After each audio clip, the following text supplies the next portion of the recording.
Hi കൂട്ടുകാരെ, മിനീസ് കിച്ചണിലേക്ക് എല്ലാവർക്കും സ്വാഗതം. നല്ല സോഫ്റ്റ് ആയിട്ടുള്ള വെറൈറ്റി ആയിട്ടുള്ള ഒരു ഇലയുടെ റെസിപ്പിയാണ്. അപ്പം വീഡിയോയിലേക്ക് പോകുന്നതിന് മുമ്പ് വീഡിയോ കണ്ട് ഇഷ്ടപ്പെടുവാണ് ലൈക്ക് ചെയ്ത് ഷെയർ ചെയ്ത് കമൻറ്റ് ചെയ്ത് സബ്സ്ക്രൈബ് മറക്കല്ല. നമുക്ക് വീഡിയോയിലേക്ക് പോകാം. ഇലയുടെയാണ് വെറൈറ്റി ആയിട്ടുള്ള ഒരു ഇലയുടെ റെസിപ്പിയാണ് ഉണ്ടാക്കുന്നത്. ഇതുപോലെ ഒരു ഇത്രയും വലിപ്പമുള്ള ഒരു ഏത്തയ്ക്ക ഞാൻ എടുത്ത് പുഴുങ്ങിരണ്ട് ഇതിനകത്ത് മുറിച്ചിട്ടിട്ടുണ്ട്. അപ്പം അതിലേക്ക് ഒരു 4 ഏലക്കായും കൂടെ അടുത്ത് അതിൻ്റെ അരി മാത്രം ഇട്ട് ഒരു സ്വല്പം വെള്ളം, ഒരു 1/4 കപ്പ് വേണ്ട, അതിൽ കുറവായിട്ട് വെള്ളം ഒഴിച്ച് നമുക്കൊന്ന് അരച്ചുകൊണ്ട് വരാം.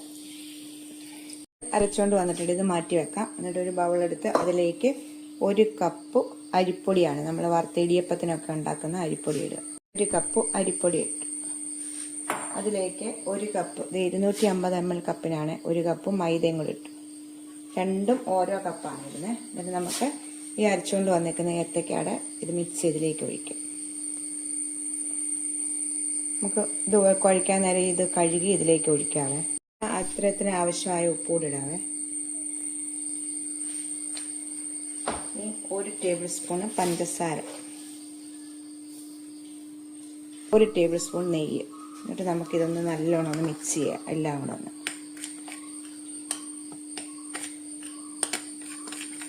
ഇതിലേക്ക് നമുക്ക് വെള്ളം ഒഴിക്കണം. സാധാ പച്ചവെള്ളമാണ് കേട്ടോ. ഏത്തയ്ക്ക അരച്ച് ജാറ് കഴുകിയിട്ടാണ് ഇതിലേക്ക് ഒഴിക്കുന്നത്. നമ്മൾ ഇത് കുഴച്ച് വരുമ്പോഴത്തേക്ക് ഇഡലി മാവിൻ്റെ അതേ രീതി വരണം. ഇത്തിരി കൂടിയും പോകല്ലേ കുറഞ്ഞും പോലെ കേട്ടോ. ഇപ്പോൾ നല്ലോണം മിക്സ് ചെയ്ത് കാണിക്കാം. സാധാ പച്ചവെള്ളമാണ് ഞാൻ ഒഴിച്ചിരിക്കുന്നത്. നമ്മളിത് മിക്സ് ചെയ്തിട്ടുണ്ട്. ഈ പരുവത്തിലാണ് നമ്മൾ എടുക്കുന്നത്. നമുക്ക് ഇതിനകത്ത് വെക്കാൻ വേണ്ടിയുള്ള ഒരു ഫില്ലിങ് റെഡിയാക്കാം. ഇതിന് 1 കപ്പ് ശർക്കരപ്പൊടി ഞാൻ ഇട്ടിട്ട് ഒരു 1/4 കപ്പ് വെള്ളം കൂടി ഒഴിച്ച് ഒന്ന് പാനിയാക്കുവാണ്. നമുക്കിതൊന്ന് പാനിയായിട്ട് വരാം. കട്ടയും കല്ലും ഒന്നും ഇല്ലാത്തത് കൊണ്ട് നല്ല ശർക്കരപ്പൊടി ആയതുകൊണ്ടാണ് കേട്ടോ. അല്ലെങ്കിൽ നിങ്ങളൊന്ന് അരിച്ചെടുക്കണം. 1 കപ്പ് ശർക്കരപ്പാനി വേണം കേട്ടോ. കല്ലും കട്ടയും ഒന്നും ഇല്ല ഇതിന്. അപ്പോൾ നല്ല ശർക്കരപ്പൊടി ആയതുകൊണ്ടാണ് ഞാൻ ഇതിലേക്ക് ഒഴിച്ചേക്കുന്നത് കേട്ടോ. അപ്പം ഇത് ഉരുകി വന്നിട്ട് നമുക്കിതിലേക്ക് 1 കപ്പ് തേങ്ങ ഇടാം. ഇത് ഉരുകി വന്നിട്ടുണ്ട്. 1 കപ്പ് തേങ്ങ ഇട്ട് നമുക്കൊന്ന് മിക്സ് ചെയ്ത് കൊടുക്കാവേ. ഇതുപോലെ വെള്ളം ഒന്ന് ചെറുതായിട്ടൊന്ന് വറ്റട്ടെ. എന്നിട്ട് ഈ സമയം നമുക്ക് 1/2 ടീസ്പൂൺ ഏലക്കാപ്പൊടി ഇടാവേ. നമ്മൾ മാവിനകത്ത് ഏത്തയ്ക്ക അരയ്ക്കാൻ നേരം ഇട്ടിട്ടുണ്ട്. അപ്പോൾ അത് നല്ലൊരു ടേസ്റ്റാണ് അങ്ങനെ ഇട്ട് ഉണ്ടാക്കുമ്പോൾ കേട്ടോ. 1/2 ടീസ്പൂണ് ജീരകം പൊടിച്ചത്. ചെറുതായിട്ടൊന്ന് വെള്ളം പറ്റി വരട്ടെ.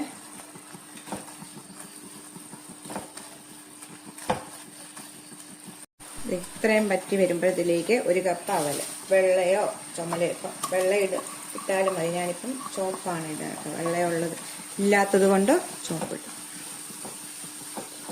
നമുക്ക് തീ കുറച്ച് വെച്ചൊന്ന് വരട്ടിയെടുക്കാവേ. ഇതിപ്പോൾ റെഡി ആയിട്ടുണ്ട്. നമുക്കിത് ചൂടാറാൻ വേണ്ടി മാറ്റി വെക്കാം. ഞാൻ ഇല എടുത്തിട്ടുണ്ട് കേട്ടോ. ഇതുപോലെ ഞാൻ വാട്ടി എടുത്തിട്ടുണ്ട്. ഇച്ചിരി വലിപ്പമുള്ള ഇല എടുക്കണം. നമ്മളിത് മാവിപ്പം നമ്മുടെ സാധാരണ അട പോലെ അല്ലല്ലോ. അപ്പം ഇതുപോലെ ഇച്ചിരി വീതിയായിട്ട് എടുക്കണം കേട്ടോ. അപ്പം നമുക്ക് ഇതിൻ്റെ നടുക്കേക്ക് ഒന്നുകൂടെ ഇളക്കിയിട്ട് നല്ലോണം ഒന്നുകൂടെ ഒന്ന് ഇളക്കണം കേട്ടോ. എന്നിട്ട് നമുക്ക് നടുക്കോട്ട് ഒരു തവി ഒഴിച്ചു കൊടുക്കാം കേട്ടോ. ഒരു തവിയോ, ഇതിപ്പോൾ കൊച്ചു തവി ആയതുകൊണ്ട് ഞാനൊരു 1.5 തവി ഒഴിച്ചിട്ടുണ്ട് കേട്ടോ. എന്നിട്ട് നമുക്ക് നല്ലോണം ഒന്ന് ഷേപ്പ് ചെയ്തൊന്ന് എടുക്കാം.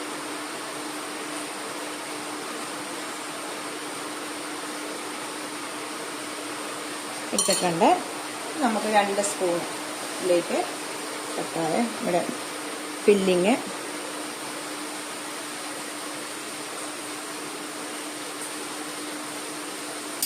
നമ്മൾ 2 വശത്തുനിന്നും ഇങ്ങനെ പൊതിഞ്ഞാണ് വെക്കുന്നത് കേട്ടോ. ചെമ്പിനകത്ത് വെള്ളം വെച്ചിട്ടുണ്ട്. വെള്ളം വെച്ച് കഴിഞ്ഞാൽ നമുക്ക് പെട്ടെന്ന് അതിലേക്ക് വെക്കാം കേട്ടോ. ഇതുപോലെ ഞാൻ എല്ലാം ഒന്ന് ഉണ്ടാക്കിയ ശേഷം നിങ്ങൾക്ക് കാണിക്കാം. നിങ്ങൾക്ക് മനസ്സിലായി കാണുമല്ലോ. ഇതുപോലെ ഒത്തിരി അങ്ങോട്ട് ചുറ്റിച്ചെടുക്കല്ലേ.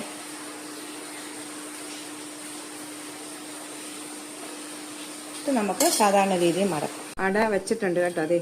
നല്ല വെള്ളം തിളച്ച് കിടക്കുന്ന വെള്ളമായിരുന്നു. അപ്പം വെച്ചിട്ടുണ്ട്. ഇപ്പം ആവി വന്നിട്ടുണ്ട്. നമുക്കിതൊരു 10-15 മിനിറ്റ് കൊണ്ട് ഇത് വെന്ത് കിട്ടും കേട്ടോ. നമ്മുടെ അട അത് റെഡി ആയിട്ടുണ്ട് കേട്ടോ. നല്ല ആവി വറക്കുന്ന ചൂടട, നല്ല ടേസ്റ്റാണ് ഇത് കേട്ടോ. ഇത് പക്ഷേ ഇത് എടുക്കുമ്പോൾ നല്ലവണ്ണം സൂക്ഷിക്കണം കേട്ടോ. നല്ല സോഫ്റ്റും ആയിരിക്കും, നമുക്ക് മുറിഞ്ഞു പോകാൻ സാധ്യതയുണ്ട് കേട്ടോ. അപ്പോൾ നമ്മൾ അതനുസരിച്ച് വേണം ഇതെല്ലാം എടുക്കാനായിട്ട്. അപ്പോൾ നമുക്കിത് പ്ലേറ്റിലേക്ക് മാറ്റാവേ.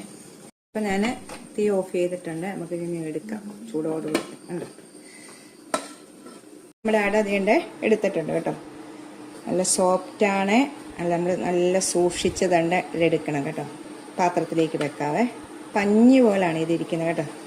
കണ്ടോ നിങ്ങൾ? സോഫ്റ്റ്.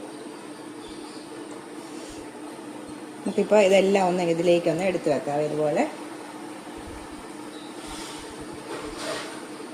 ഇതിലേക്ക് ഓരോന്നൊന്നും എടുത്ത് വെക്കാം കേട്ടോ. നല്ല സോഫ്റ്റ് അടയാണ് കേട്ടോ. അത് എനിക്ക് കണ്ടോ, നല്ല കനം കുറച്ചാണ് ഇത് പരത്തി എടുത്തേക്കുന്നത്. നമുക്ക് പ്ലേറ്റിലേക്ക് നമുക്ക് ഇടാം. മുറിഞ്ഞു പോകാൻ സാധ്യതയുണ്ട്. അപ്പം നല്ല നമ്മൾ ഇതായിട്ട് എടുക്കണം. നോക്കിക്കണ്ടോ, പിന്നെ ഇതിലേക്ക് ഇടാവേ. നല്ല സോഫ്റ്റ് ആയിട്ടുള്ള ഇലയുടെ റെസിപ്പിയാണ്. നമുക്ക് നല്ല 4 മണിക്കോ രാവിലത്തേക്കോ ഒക്കെ നമുക്ക് ഉണ്ടാക്കാം കേട്ടോ. ഈ മൈദ ഇതിനകത്ത് ചേർത്തേക്കുന്നതുകൊണ്ട് ഇച്ചിരി നല്ല ടൈറ്റായിട്ട് നമുക്ക് ഇരിക്കുക, അല്ലെ അങ്ങനെ പോത്തില്ല കേട്ടോ. നല്ല ടേസ്റ്റാണ് ഈ മൈദയും അരിപ്പൊടിയും കൂടെ ചേർക്കുമ്പോൾ കേട്ടോ. നിങ്ങൾക്ക് ഇഷ്ടമില്ലെങ്കിൽ മൈദ ചേർക്കണ്ട കേട്ടോ. അപ്പോൾ എല്ലാവരും ട്രൈ ചെയ്ത് നോക്കുക. നിങ്ങളെ മുറിച്ച് കാണിക്കാം കേട്ടോ. നല്ല സോഫ്റ്റ് എന്ന് പറഞ്ഞാൽ നല്ല സോഫ്റ്റ്. കണ്ടോ കേട്ടോ. മധുരവും ഇതിനകത്ത് അവലൊക്കെ ചേർത്തേക്കുന്നതുകൊണ്ട് നല്ലൊരു ടേസ്റ്റായിട്ടുള്ളൊരു റെസിപ്പിയാണ്. അടുത്ത വീഡിയോ കാണാം. ടാറ്റാ.